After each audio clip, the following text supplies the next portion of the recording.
Assalamualaikum warahmatullahi wabarakatuh.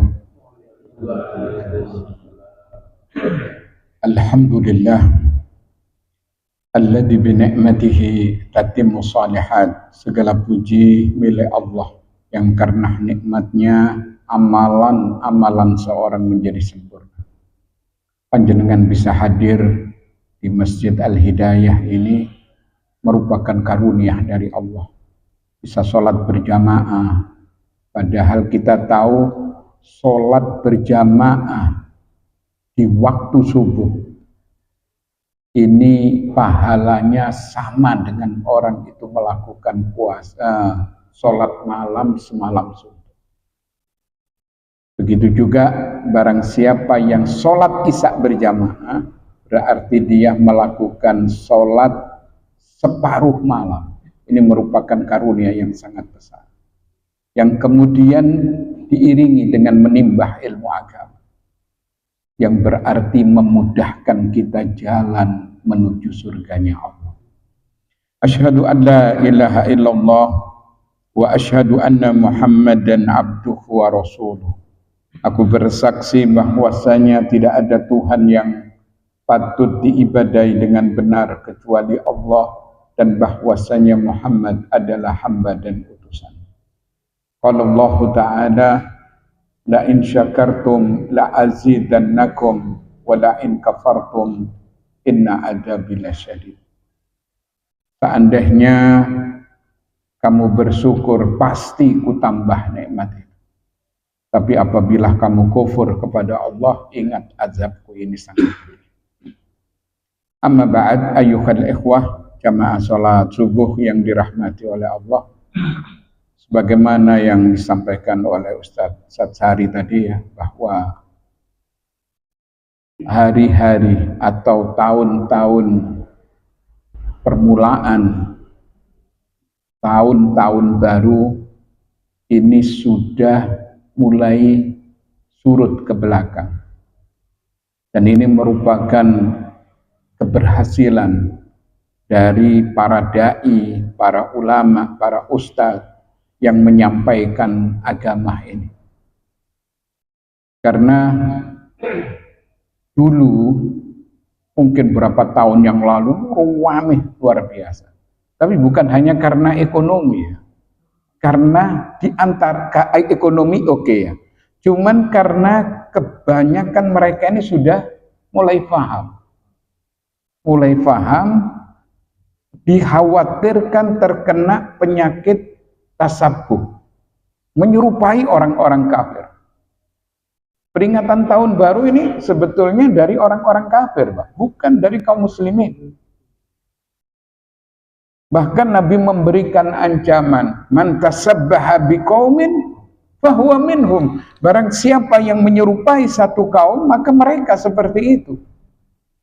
Kalau sudah seperti itu berarti tidak diakui menjadi umatnya Nabi Muhammad sallallahu alaihi wasallam, dan ini musibah paling besar. Kemudian penting untuk diketahui bersama ya, bahwa sekarang ini sudah masuk bulan Rajab, bulan haram. Ada 4 bulan haram, Pak. Apa saja? Coba sebutkan. Apa? Dzulqa'dah, Dzulhijjah, Muharram, Rajab. Rajab ini terpisah. Tapi ini merupakan bulan haram. Karena di bulan haram, maka kita dianjurkan untuk memperbanyak amal-amal soleh. Tapi ketentuan masalah puasa ini, mohon maaf, masalah puasa ini tidak ada dalilnya. Ada dalilnya, cuman palsu hadisnya. Banyak yang dhaif, bahkan tidak ada asalnya. Di antaranya kami sebutkan satu hadis. Rajab syahrullah wa Sya'ban syahri wa Ramadan syahru ummati. Rajab ini bulannya Allah. Adapun Sya'ban bulanku, kata Nabi. Adapun Ramadan itu bulannya umat.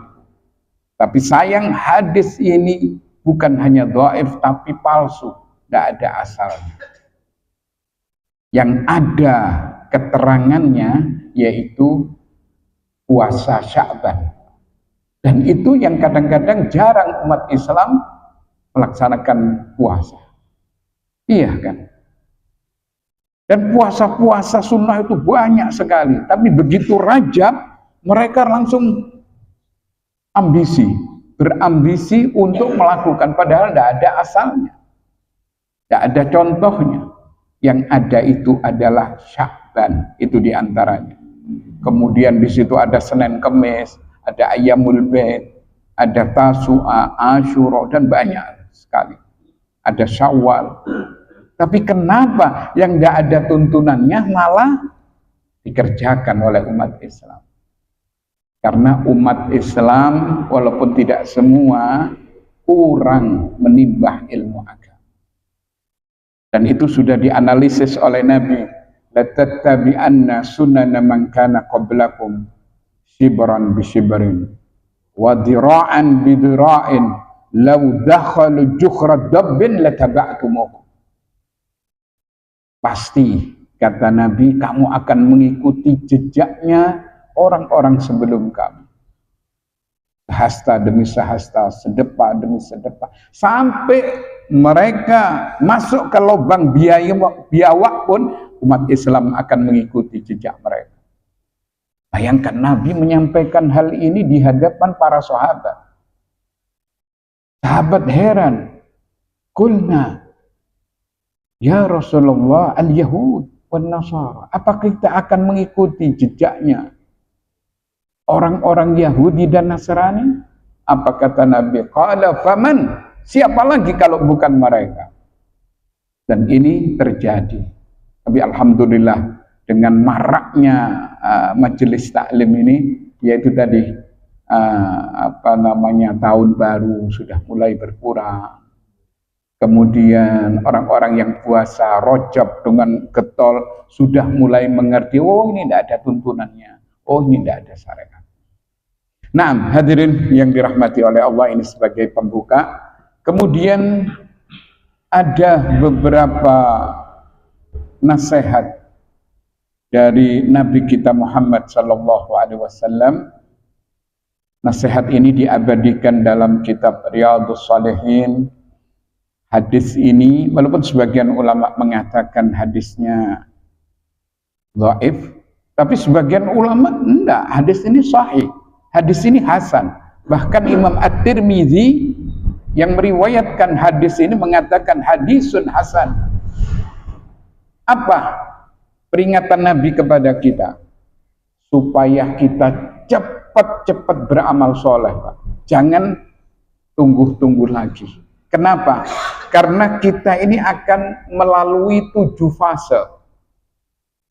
Sebagaimana Nabi menyatakan, badiru bil a'mali sab'an, hal tandiruna illa faqran munsiyan, au ghinan mudghiyan, au maradan mufsidan, au haraman mufnidan, au mautan mujhizan, awid dajjal fasarru khaibin yuntadar, awis sa'ah fasa'atu adha wa amarru.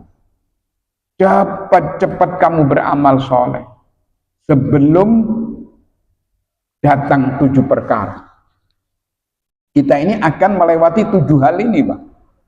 Siapapun orangnya. Yang pertama, apa yang kamu tunggu selain kefakiran yang membuat kamu lupa dari kewajiban-kewajiban. Ingat, hidup ini terus terang saja tempatnya bala, tempatnya ujian. Dan ujian ini beragam.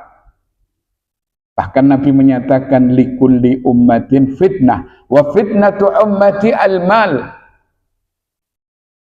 Tiap-tiap umat ini punya fitnah, punya ujian, dan ujian umatku diantaranya adalah masalah harta. Tapi di sini dikatakan, apa yang kamu tunggu selain kefakiran yang membuat kamu lupa melaksanakan kewajiban. Sebab mohon maaf kalau orang itu imannya lemah ya, keyakinannya kurang kuat, diuji oleh Allah dengan kemiskinan, sampai bisa lihat sendiri, apalagi di zaman sekarang, yaitu mereka akan melakukan pelanggaran-pelanggaran agama. Sebagian karena miskin, dia jual narkoba. Walaupun dengan sanksi penjara, mungkin dengan sanksi hukuman mati, tapi mereka tetap seperti itu. Sebagian menjual diri, naudzubillah, memelacurkan diri, dan ini banyak terjadi. Kalau enggak yang menjual anak gadisnya, ya karpe. Karena memang miskin, sementara imannya lemah.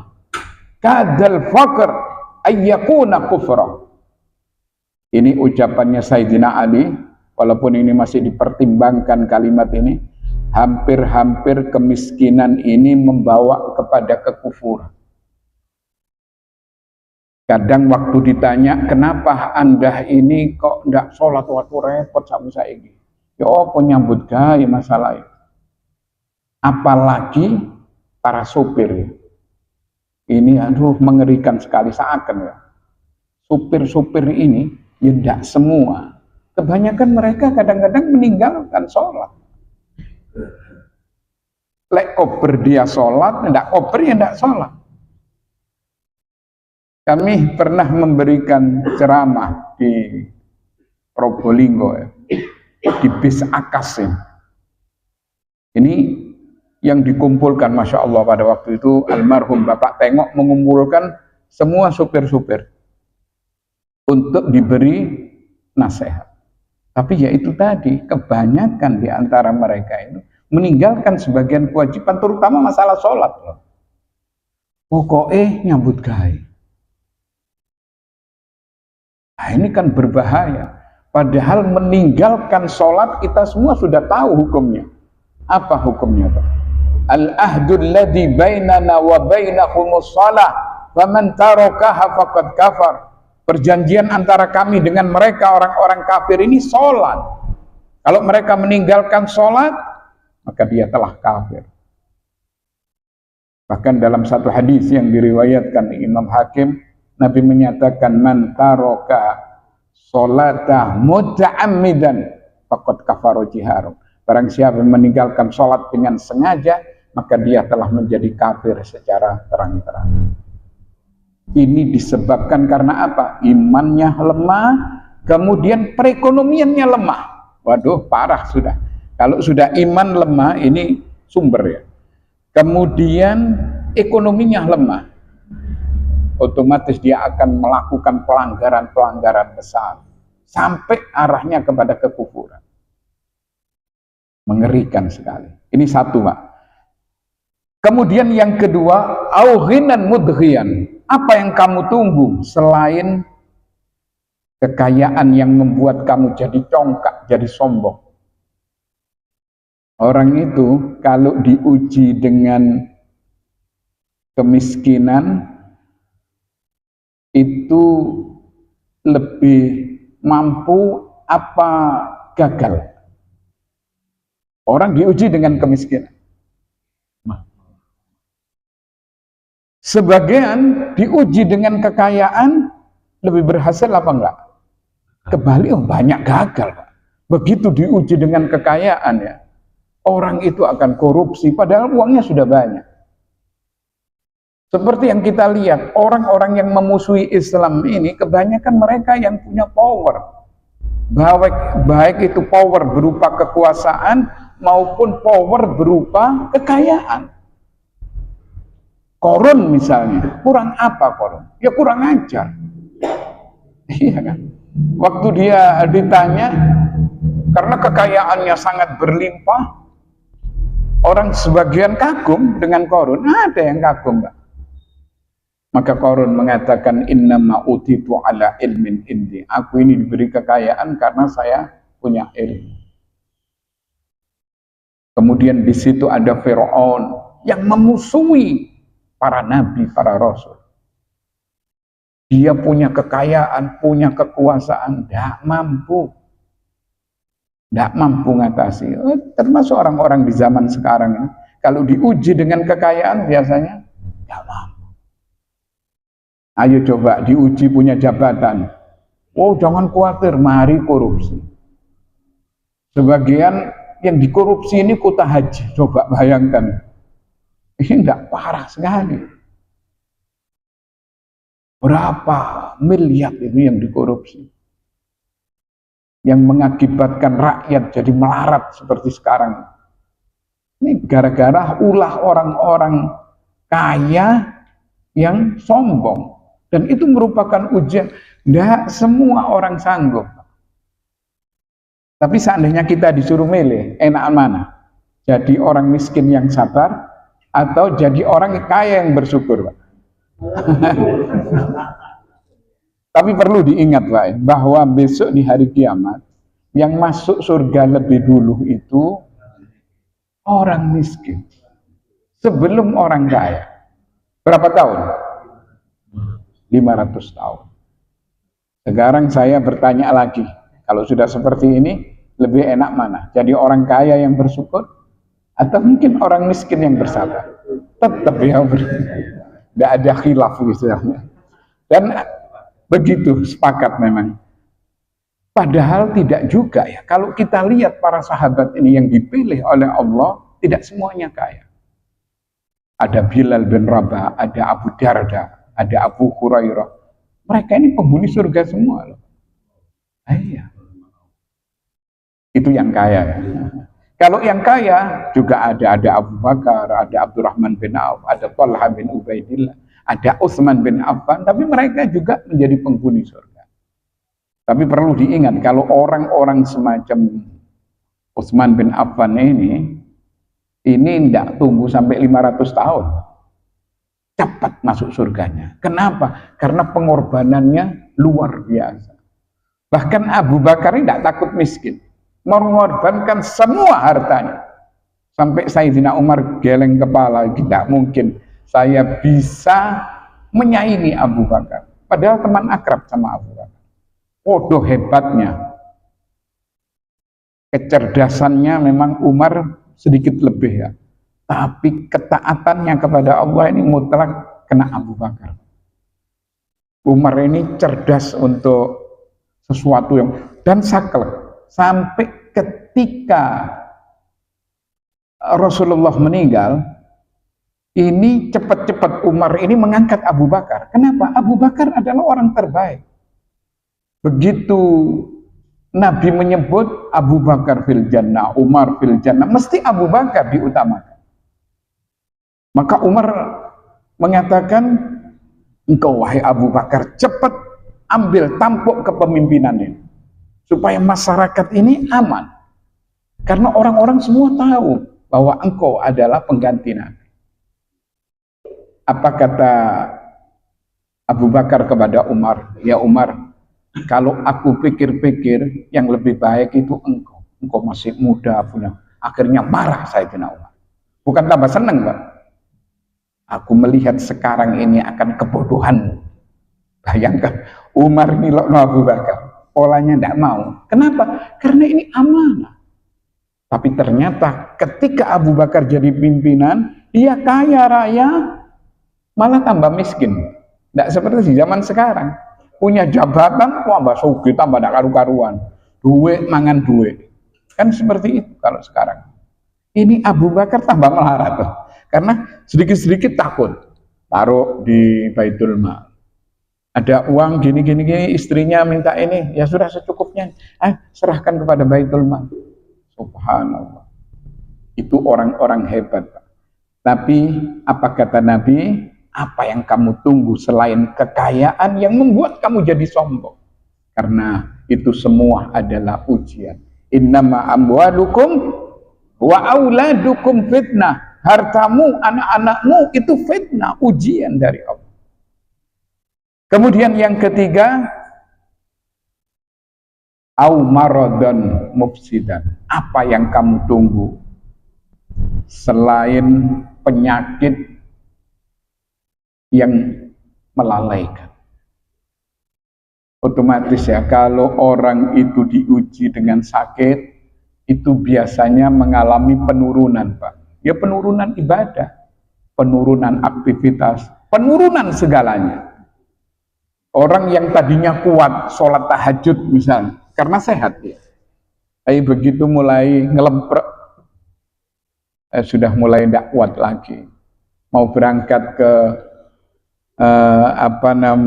mau berangkat ke masjid, tidak kuat. Kenapa? Marad, karena sakit. Tapi itu semua adalah ujian. Nah, kemudian dalam Islam, seseorang yang biasa melakukan kebaikan, kemudian di situ ada udzur, mungkin karena safar, mungkin karena sakit, itu catatannya tetap. Misalnya ya, orang itu biasa sholat tahajud.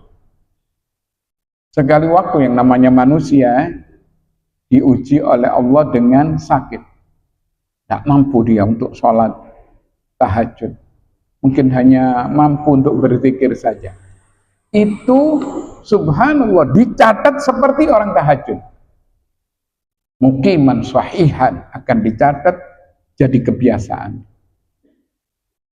Tapi orang kalau diuji dengan penyakit, ini biasanya sudah lalai.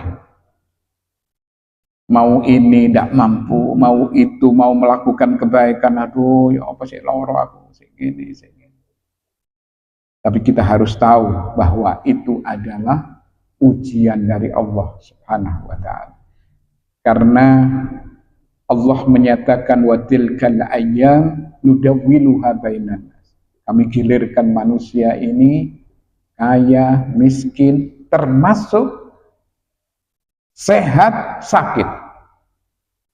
Cuman kalau kita merujuk kepada praktek Nabi, Nabi ini jauh lebih banyak sehatnya. Sakitnya jarang. Sementara yang kita lihat rumah sakit di zaman sekarang ini terus bertambah. Melebar, meninggi seperti Bayangkara. Kan seperti itu. Kemudian rumah sakit gila di Lawang terus dibangun. Karena banyak peminatnya. Enggak kan seperti itu. Apa yang kamu tunggu? Selain sakit yang melelahkan, yang melalaikan dari kewajiban. Karena itu merupakan ujian dari Allah. Kemudian apalagi? Au haraman mufannidan. Apa yang kamu tunggu selain tua yang membuat kamu sudah kehilangan tenaga? Dan itu mengalami penurunan-penurunan. Tidak ada ceritanya semakin tua semakin kuat. Sampai ojo gelem digonggung, Mbak. Sampean tambah tua itu tambah kuat. Dan enggak. Ojo gelem digonggung. Dan kita ini merasakan ya. Kalau dulu mungkin kita lari alun-alun 5 kali tanpa berhenti, sanggup. Tanpa berhenti terus. Tapi sekarang melaku aja kesel. Melaku sekali, payah. Saya sering digunggung oleh murid saya itu. Saya kepanjat nomai Pak. Murid gunggung. Murid-murid itu orang sing wis yang sepuh gitu loh Pak. Saya sih nomai katanya. Digunggung itu berarti.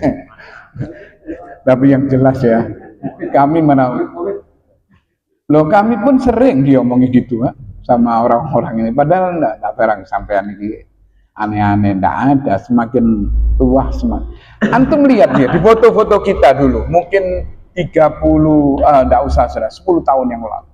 Dengan sekarang ya beda jauh. Ketok biyen klemis gagah saiki wis brengose putih kabeh. Lha iki kayak saya. Tapi alhamdulillah ya, karena kita berusaha semaksimal mungkin untuk menjaga diri dari berbagai macam kemaksiatan, ya kita usahakan ya. Maka Allah akan menjaga kesehatan kita. Seperti menjaga sehat dengan puasa. Sumutasihu. Menjaga sehat dengan harokah, barokah. gerak itu ada keberkahan. Menjaga sehat dengan pola makan. Ya seperti itu. Tidak apa-apa, walaupun tua tapi kan sik sehat. Sik keliling turuk dindi. Seperti Pak Ustadz Satsari, ada Ustadz Abu Muhammad itu keliling kemana-mana, ke mana Semeru, iya, kuat. Kenapa? Dia masih lebih muda memang. Tapi ya itulah. Apa yang kita tunggu ya, selain tua yang membuat kita lemah dalam segala hal. Lemah. Tapi nggak usah khawatir. Karena catatan amal itu akan dicatat sesuai dengan kebiasaan. Bahkan akhir hayat seseorang itu dicatat sesuai dengan apa yang menjadi kebiasaan. Misalnya biasa tahajud, biasa sholat duha, biasa ke majelis taklim, biasa berbagi dengan orang lain. Insya Allah matinya itu husnul khotimah. Innamal a'mal bil khawatim. Sesungguhnya amalan itu tergantung di penghujung. Ya memang terus terang saja, tua ini kan mendekati kematian. Walaupun tidak harus tua ya, tidak harus sakit. Tapi umumnya kalau sudah tua, ati nangdi, ati melungsungi. Tidak mungkin. Bahkan kemarin ini saya dari Probolinggo ya, itu jalan-jalan pagi. Pak, jalan-jalan pagi. Saya jalan, ternyata orang di kampung Arab itu wah keseng mati kabeh. Pantaran-pantaran saya di bawah saya mati kabeh. Kemudian takmir masjid sudah ganti semua. Mubalek-mubaleknya sudah juga banyak yang mati. Iki biyen sing duwe pabrik nang diwonge mati kabeh. Cari putu-putu nih yang teko maneh. Seperti itu, kita akan diganti oleh orang yang lain. Kenapa? Karena kita sudah tua. Tapi Nabi memberikan satu kabar gembira, khairun nas anfa'ukum linnas. Sebaik-baik manusia adalah yang paling bermanfaat untuk orang lain. Kemudian Nabi menyatakan khairun nas man tala umuruhu wa hasuna amal. Sebaik-baik manusia yang panjang umurnya, baik kelakuan. Beda loh Pak. Ada di antara sahabat yang satu mati syahid, yang satu mati biasa. Ayo coba. Tapi seorang sahabat yang lain memimpi orang yang mati terakhir itu masuk surga lebih dulu. Kaget, ini orangnya mati syahid yang pertama. Akhirnya dia tanya kepada Rasulullah, ya Rasulullah, kenapa kok sampai seperti itu? Apa kata Nabi? Orang ini mati 1 tahun setelahnya. Sementara orang yang mati duluan, dia belum menemui puasa Ramadan, sholat 5 waktu sudah tidak dikerjakan, kan begitu. Karena apa? Karena tertinggal dengan orang yang mati terakhir. Yang mati terakhir 1 tahun kemudian, dia nemui puasa Ramadan, sholat 5 waktu selalu di masjid, dan dia berbagi dan banyak melakukan amal-amal, akhirnya kalah. Masih lebih dulu orang yang tua, asal amalnya sama lah, tetap kalah. Kenapa? Karena dia lebih banyak melakukan kebaikan-kebaikan. Nah, ini yang ke berapa? Yang keempat. Kemudian yang kelima, au mautan mujizan. Apa yang kamu tunggu selain kematian yang menyudahi segalanya. Dan ini harus dipikirkan. Karena kita di dunia ini nggak lama. Sudah cukup saudara-saudara kita mendahului kita. Maka kita disunnahkan kalau masuk ke pekarangan pekuburan mengucapkan salam. Assalamualaikum ahlad diyari minal mu'minina wa inna insyaallah bikum lahikum. Mudah-mudahan keselamatan wahai ahli kubur, insyaallah kami akan nyusul kamu. Akan nyusul. Apalagi mohon maaf yang sudah punya cucu. Saya ini cucunya 10, tak nanggung-nanggung. Tapi bojo mek siji. Alhamdulillah wis dinikmati ya. Kalah sama Ustadz Sasari. Nah, iya. Lek tambah maning 3 misalnya tambah mumet. Loro cukup wis. Hadirin yang dirahmati oleh Allah, apa yang kita tunggu selain kematian yang menyudahi segala? Dan itu sudah diumumkan oleh Allah, kullu nafsin dha'iqatul maut. Wa innama tuwaffawna ujurakum yaumal qiyamah. Faman zuhziha 'anil nar wa udkhilal jannah faqad faz. Wa mal hayatud dunya illa mata'ul ghurur. Setiap jiwa akan merasai kematian dan kamu akan dibayar tunai pahalamu besok di hari kiamat. Karena itu barang siapa yang dibebaskan oleh Allah dari siksa api neraka, dimasukkan ke dalam surga, faqad faz, maka beruntung orang tersebut. Dan tiadalah kehidupan dunia ini kecuali hanya sekedar dolanan belaka. Apa yang harus kita lakukan? Aksiru dzikra min hadhil ladzat. Perbanyak mengingat kematian. Karena kematian ini akan menyudahi segalanya. Nabi sering memberikan ceramah, kebanyakan kematian. Kenapa? Karena kita di dunia ini kan sebentar, Pak. Taruh 80 tahun sudah, cukup panjang sudah, kate nangdi. 80 tahun ini kesel sampean di dunia. Sementara akhirat ini langgeng kekal selamanya. Tapi kebanyakan manusia memilih yang fana ketimbang yang kekal. Coba kita lihat orientasi para sahabat ini mesti akhirat. Karena akhirat itu khairun wa abqa. Lebih baik dan lebih kekal. Karena itu ketika Nabi dibuka harta yang luar biasa banyaknya, itu Nabi ini sering dum-dum terus. Bukan tambah medit ya. Ini kebanyakan orang kan tambah sukit, tambah medit. Iya. Lu sampai ini kate nang di Pak, kok sampai nawar wong dodol godhong. Sampai seakan golong-gomeng wong. Wis ke ono piro ta? 1.000 ndak wong sugih. Kenapa kok mau berat teman? Dan ini merupakan penyakit yang cukup berbahaya. Apa itu? Hubbud dunya wa karahiyatul maut. Terlalu cinta kepada dunia dan takut akan resiko, takut kematian. Apa yang kamu tunggu selain kematian yang menyudahi segalanya? Ayo, ini harus dipersiapkan. Kemudian yang ke-6 ya. Awis sa'ah. Awid dajjal fasarru khaibin yuntadhar. Apa yang kamu tunggu selain dajjal? Dan ini adalah sejelek-jelek yang ditunggu. Tapi insya Allah Pak, kita ini tidak mungkin akan menemui dajjal. Dalam artian tidak mungkin di antara kita yang ada umur 200 tidak kira. Ojo Bapak 200, 100 saya sudah langkah. Tapi fitnahnya ya tetap ya, fitnahnya dajjal ini selalu ada dan kita diperintah oleh Nabi untuk berlindung, terutama di tasyahud akhir. Jangan lupa baca doa, Allahumma inni a'udzubika min azab jahannam wa min azabil qabr wa min fitnatil mahya wal mamat. Ini wa min syarri fitnatil masihid dajjal. Ayo coba itu diulang dan terus direnungi, dihayati.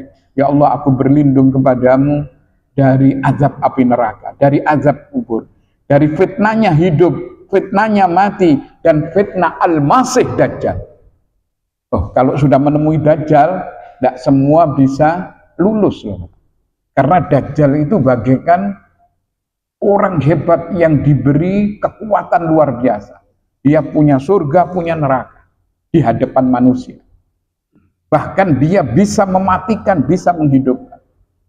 Ini fitnahnya luar biasa sehingga banyak orang yang terpengaruh, yang terseret, yang mengikuti. Bahkan kebanyakan, mohon maaf ini dari ibu-ibu. Dari ibu-ibu ini banyak mengikuti dajjal. Iya, karena ditunjukkan iki loh. Kepingin duit, iki ono. Kepingin iki. Hujan, dia nodeng ke atas, hujan, turun. Ayo kepingin tahu saya fitnahnya seperti itu. Apa ndak berat? Maka kita disunnahkan untuk membaca surah Kahfi. Barang siapa yang hafal di awal surat Kahfi dari ayat 1 sampai 10, usima minad dajjal, Allah akan memelihara dari fitnah dajjal. Atau 10 terakhir dari surat Kahfi. Berapa jumlah surat Kahfi?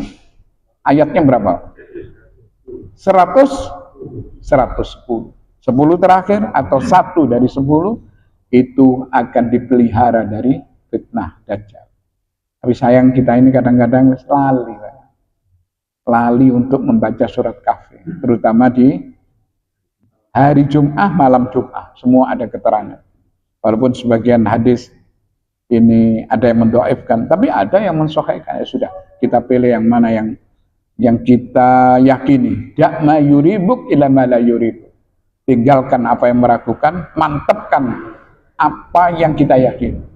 Karena kebenaran itu membawa ketenangan. Adapun dusta itu membawa keraguan. Hadirin yang dirahmati oleh Allah, kemudian yang terakhir, awis sa'ah fasa'atu adha wa ammaru. Apa yang kamu tunggu selain kiamat.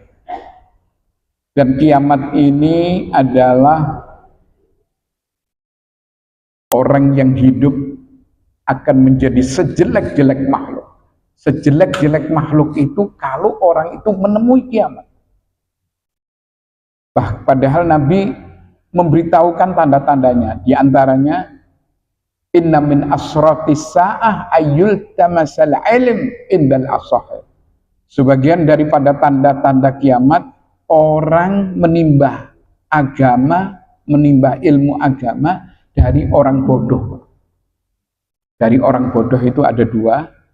Yang pertama, dari orang yang tidak mengerti agama.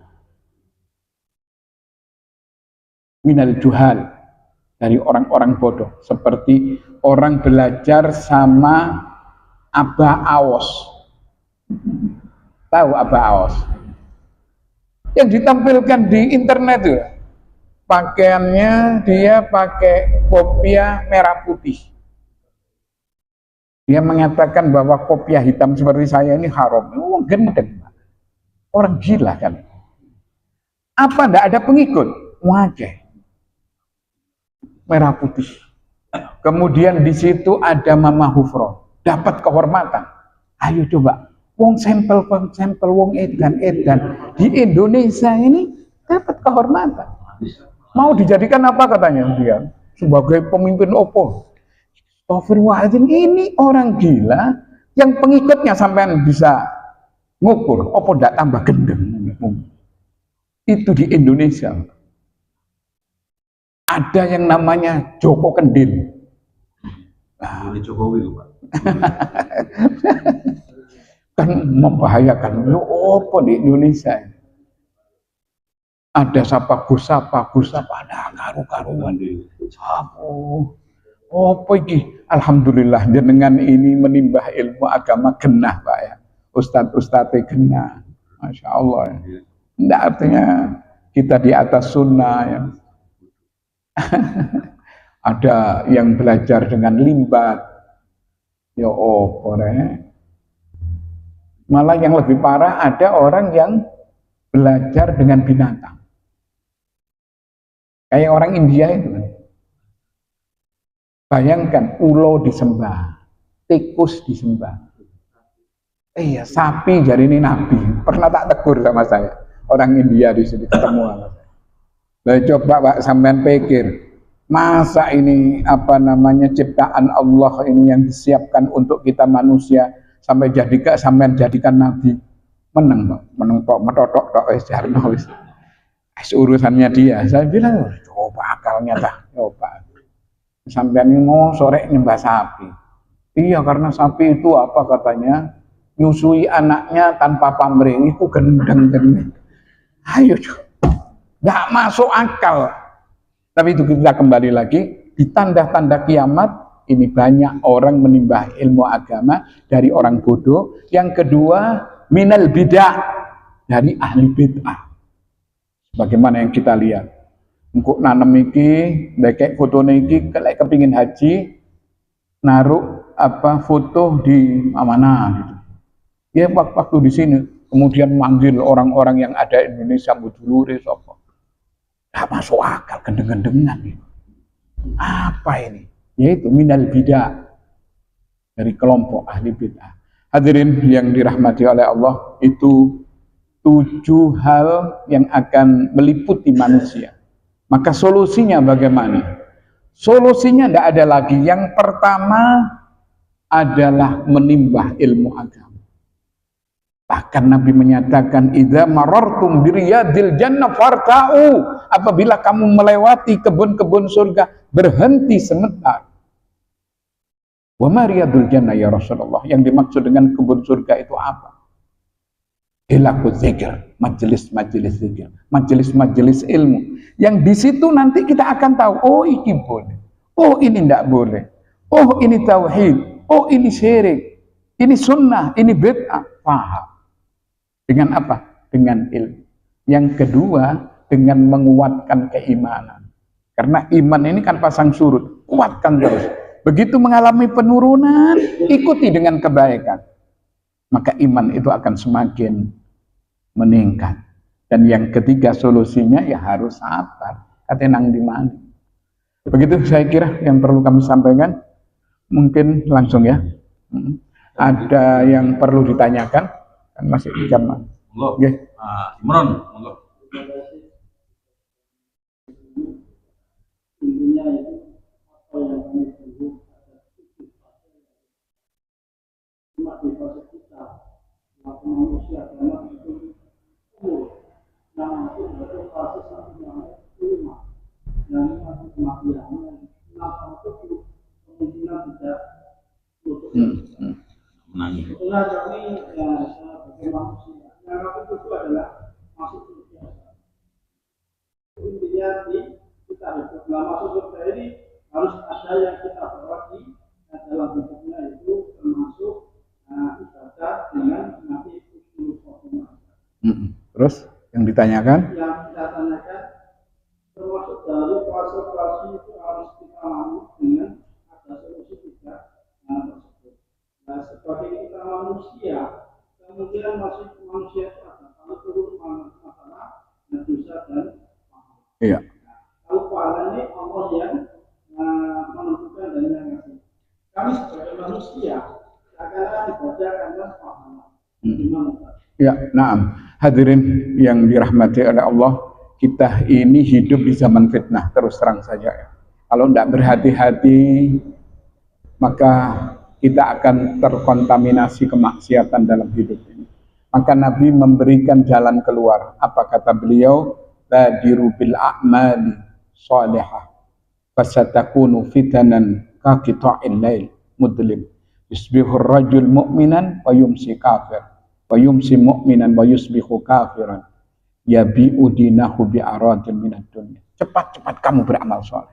Jangan tunggu-tunggulah. Sebelum datang fitnah, yang fitnah itu bagaikan potongan-potongan malam, gelombang-gelombang yang sangat menakutkan. Kenapa? Ketika seorang berada di waktu pagi dengan iman yang mungkin ada di dalam jiwanya, tiba-tiba masuk waktu sore sudah kafir, sudah murtad. Karena dia mengucapkan kalimat selamat hari Natal. Itu diantaranya. Bisa murtad. Dan seseorang dikala sore dalam posisi beriman, ternyata masuk pagi sudah keluar dari agama Islam. Karena dia melakukan ritual-ritual kesyirikan. Misalnya tawaf di kuburan, karena wong-wong iki akeh sing tawaf di kuburan. Iku mari tawaf di kuburan rezekine lancar misalnya. Akhirnya melok-melok. Ini menjadi kekufuran nanti. Dan banyak lagi amalan-amalan atau perbuatan-perbuatan yang seperti itu. Maka kita dianjurkan untuk beramal sesuai dengan ilmu supaya kita tidak tersesat. Kalau kita ada keraguan, tanyakan kepada orang yang mengerti, orang yang berilmu. Fas'alu ahla dzikri in kuntum la ta'lamun. Tanya kepada orang yang mengerti kalau kamu tidak tahu. Supaya enggak, seperti misalnya ada, enggak, saya mau tanya ini puasa Rajab ini ono enggak tuntunannya? Itu tanya sama orang yang mengerti. Oh, menurut mbakku biyen itu mulai biyen wis koyo ngono. Nah, ini keliru. Enggak ono enggak keterangannya. Hadisnya bagaimana? Apalagi sekarang tinggal apa? Klik. Coba puasa Rajab. Hadis-hadisnya bagaimana? Ditunjukkan nanti di situ. Hadisnya palsu, hadisnya dhaif, enggak ada asal, banyak lagi seperti itu. Sehingga kita ketika beriman dengan beramal soleh sesuai dengan tuntunan Nabi, itu jalan keselamatan sudah. Jalan keselamatan yaitu sampai disebutkan di dalam satu hadis, yatba'ul mayyit salasun, ahlu wa malu wa amalu. Yang mengikuti mayit itu 3. Keluarga, harta, dan amalnya. Fayarji usnani wa yabqa wahidun. Yang 2 itu kembali. Apa yang kembali? Ahlu wa malu. Keluarganya dan hartanya. Pasti balik, Pak. Mobil yang dia punya sudah menjadi hak ahli waris. Apa yang dia ada dari harta kembali. Keluarganya nggak mungkin akan nunggu sampai nggak ada. Malah cepet mulai, dan cepet aja, dan diatur ini warisannya wabib butuh ini bisa. Seperti itu.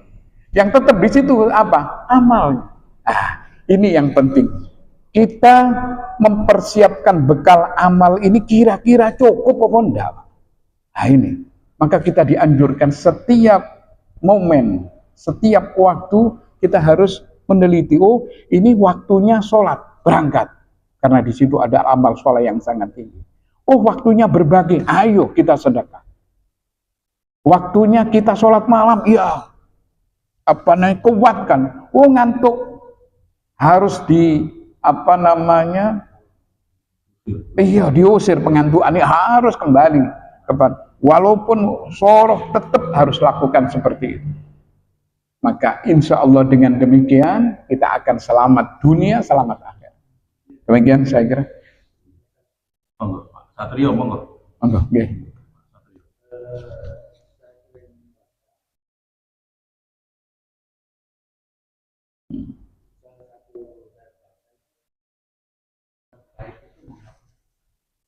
Selain kita melakukan perbuatan baik berkaitan dengan tadi bahwa orang miskin yang tetap bisa, orang yang kaya itu masih lama. Ini seolah-olah menjadi ayat yang mungkin atau mungkin berisi. Kita ini kan melaksanakan ibadah itu punya arti bahwa apa yang sudah kita lakukan ini perbuatan baik khususnya menghapus dosa. Proses hisabnya juga harus kita akal-akalan seperti itu enggak ya? Enggak. Terus Islam juga mudah. Sehingga kalau mungkin butuh penjelasan kepada orang-orang yang pemikiran yang enggak, jadi agak kritis gitu. Ini seolah-olah bertentangan. Kenapa kita ini harus berbuat baik padahal meskipun kita berbuat baik dengan harapan dosa-dosa kita sudah dihapus dan sudah selesai dan proses hisab. Ya. Itu bagaimana? Kan gitu. Iya. Oke. Nah, begini lah supaya tidak salah persepsi ya, bahwa ujian kekayaan itu memang menyenangkan. Siapa yang tidak senang? Orang diuji dengan kekayaan, wah masya Allah, orang mengunggulkan, apalagi orangnya dermawan, itu pasti, dan dia nyaman. Kenapa? Dia kaya, orangnya sehat, dia bisa gonta-ganti mobil misalnya, nyaman sekali. Tapi begitu orang itu diuji dengan kemiskinan, nanti dulu berat sekali. Dia tidak merasakan kenikmatan seperti muhajirin dan orang-orang muhajirin. Itu kebanyakan mereka melarat. Itu susah sekali. Maka pahalanya otomatis lebih besar. Kenapa? Waktu Nabi ditanya, ayun nasi asadul bala. Siapakah manusia yang paling berat ujiannya? Nabi tidak mengatakan orang kaya, enggak. Al-Anbiya, coba. Yang paling berat ujiannya itu adalah para nabi, para rasul. Kemudian siapa ya Rasulullah? Summal amsal, summa salihun, summal amsal fal amsal. Kemudian orang-orang soleh. Ini berat ujiannya. Kemudian setelah itu yang di bawahnya lagi. Kita bisa lihat ya, arba'atul madzahib. 4 imam mazhab dengan keilmuan yang luar biasa. Sebagian kaya, sebagian miskin orang-orang ini. Tapi ujiannya jangan tanya. Imam Malik itu dipenjara. Imam Malik itu mau dibunuh. Imam Syafi'i seperti warokabe, ujian yang sangat berat. Karena itu didahulukan untuk masuk ke dalam surga. Tapi perlu diingat ya, tingkatannya ini beda. Orang-orang kaya yang dermawan, seperti model Utsman bin Affan, itu surganya paling tinggi. Ada orang-orang miskin di surga rendah. Tidak apa-apa, tapi mendahului. Tapi mendahului ini keadilan Allah Subhanahu wa Ta'ala ya. Kayak Nabi Ayub ini. Nabi Ayub dengan Nabi Muhammad, mana yang lebih utama? Jelas Nabi Muhammad. Nabi Ayub itu loroi bertahun-tahun. Nabi enggak loh, sehat. Apa Nabi terus masuk surga terakhir? Malah yang buka pintu surga itu Nabi. Enggak, tidak seperti itu ya. Nanti Allah yang tahu itu. Aturannya bagaimana. Tapi yang jelas, berapa banyak orang kaya yang masuk surga melebihi orang miskin. Karena dia dermawan, karena dia berbagi, karena dia bersyukur, luar biasa. Seperti Utsman bin Affan, sampai Nabi mengatakan, apa yang dilakukan Utsman? Lah ono apa-apa nih wis sakar. Saking lomannya Utsman bin Affan. Dan Utsman bin Affan diomongi oleh Nabi, Abu Bakar fil jannah, Umar fil jannah, Utsman fil jannah, Ali fil jannah. Ini urutan, coba bayangkan, Abu Bakar orang kaya. Kemudian Umar cukup. Utsman kaya sekali, lebih kaya dari Abu Bakar. Ali melarat.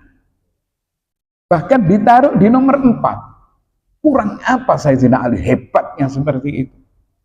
Nanti Allah yang ngukur itu, Pak. Jadi ada orang kaya yang masuk surga, lebih tinggi surganya ketimbang orang miskin. Hanya yang didahulukan ini, menikmati ini adalah orang-orang miskin. Orang-orang kaya ya masih ada hisab loh. Ini pabrik ini dari mana asalnya? Ditanya berat loh, Pak. Min ainak tasabah wa fima anfaqah. Dari mana kamu dapatkan? Kemudian salurannya kemana? Akan ditanya, loh sampean bangun apa tingkat ini? Kon di duit. Ringan kon ya, berat sekali, Pak. Loh kamu punya mobil balik-balik ganti iki Pajero, saiki Fortuner. Mari ngono Lexus misalnya. Tekoni di duit itu bakal ditanya. Jadi ada nanti yang tahu persis ini Allah nanti. Jadi kita tidak boleh mengatakan wah enak orang-orang miskin, orang kaya itu padahal loman. Tidak, ada aturannya nanti. Hanya orang kaya yang baik itu surganya lebih tinggi. Begitu saya kira. Jadi jangan khawatir Pak Satrio, orang kaya nanti surganya. Iya, kadang lebih tinggi. Ada macam orang miskin juga itu. Hanya mungkin begini, Sam ya. Perlu penjelasan penjabaran antara kaya, miskin dan fakir. Kaya, miskin, fakir. Sampai Rasulullah pernah dalam hadis itu, yang aku takutkan pada umatku adalah diuji dengan kemiskinan. Saya dengar hadis itu. Kadang-kadang Rasulullah pernah berdoa minta miskin. Itu kadang-kadang kita ditanya, sama nek diuji kaya apa diuji miskin? Kita pilih kaya pasti. Padahal Rasulullah pernah berdoa minta miskin. Maka Rasulullah takut nek diuji kekayaan. Kan apa? Rata-rata wong sugih Pak ya, rata-rata. Ya, kalau kita jadi orang kaya Pak, daerah melu pengajian ini Pak. Ya, berarti yang hadir ini miskin semua. Iya. Makanya Sedikit. kriteria kaya, miskin sampai hadis tadi ya, kefakiran menjadi kefakiran menjadi fakir. Itu kan nggak boleh membawa kita kepada membawa itu. Iya. Nah, berarti yang enak itu tengah-tengah memang ya, miskin Pak ya. Ya, tengah-tengah kita ya. nah, gini, di situ ada kaya. Kaya itu adalah orang yang lebih dari kecukupan. Itu kaya. Tapi kita lihat Nabi Sulaiman kaya. Siapa yang tidak tahu Nabi Sulaiman? Ternyata kita lihat sejarah, makanannya itu seperti makanan rakyat. Kayak saya kan enggak, orang kaya mangan ilate apa namanya itu burung apa sing mahal itu burung merak kan mau gendeng itu. Mangan tempe wis enak. Nah artinya kan seperti itu. Ini kemudian Utsman bin Affan kaya raya, terus makanannya apa terlalu di restoran? Enggak. Beliau makan seperti rakyat biasa. Kadang banyak puasa walaupun dia kaya. Kemudian miskin itu tengah-tengah, dia ada kecukupan masih kurang masih ya. Si mumet dah mikir, duh, iki sik durung bayar, iki sik. Tapi enggak ono. Tapi kalau sudah fakir, ini parah ini. Karena itu Ali bin Abi Thalib mengatakan kadzal faqr ayyakuna kufra. Hampir-hampir kefakiran ini membawa seorang kepada kekufuran. Kan berat, wong fakir kepingin roh. Wah, jok ngomong sholat sampean, iki weteng luwe lho iki. Ate apa ngene? Jok macem-macem, waduh. Iki duduk macem-macem, cuman ya karena ya itu tadi, seperti itu. Jadi kita ini apa katanya Allah sudah diuji kaya, ya harus bersyukur. Diuji miskin, ya harus bersabar. Bahkan Nabi sudah mengumumkan, apa pengumuman Nabi? Ajaban li amril mu'min inna amrahu kullahu khair wa laisa dzalik illa lil mu'min in asabathu syara'u syafar fakana khairan lah wa in asabathu dara'u sabar fakana khairan lah. Sungguh sangat mengagumkan keadaan orang beriman. Tidak punya karakter seperti itu kecuali orang yang sempurna imannya. Kalau dia mendapat nikmat, dia bersyukur. Maka syukur itu lebih baik bagi. Kalau dia mendapat ujian, cobaan, dia bersabar. Maka sabar itu lebih baik bagi. Sementara kita ya, baik yang kaya maupun yang miskin, itu pasti ada seneng, ada susah. Nggak ono ceritanya mulai miskin susah terus, enggak. Kaya seneng terus, enggak mumet sama delok ya. Ono sing sampai gendeng, ono sing sampai depresi. Kaya orang. Tapi karena basic keimanannya lemah. Begitu saya kira, cukup. Insyaallah.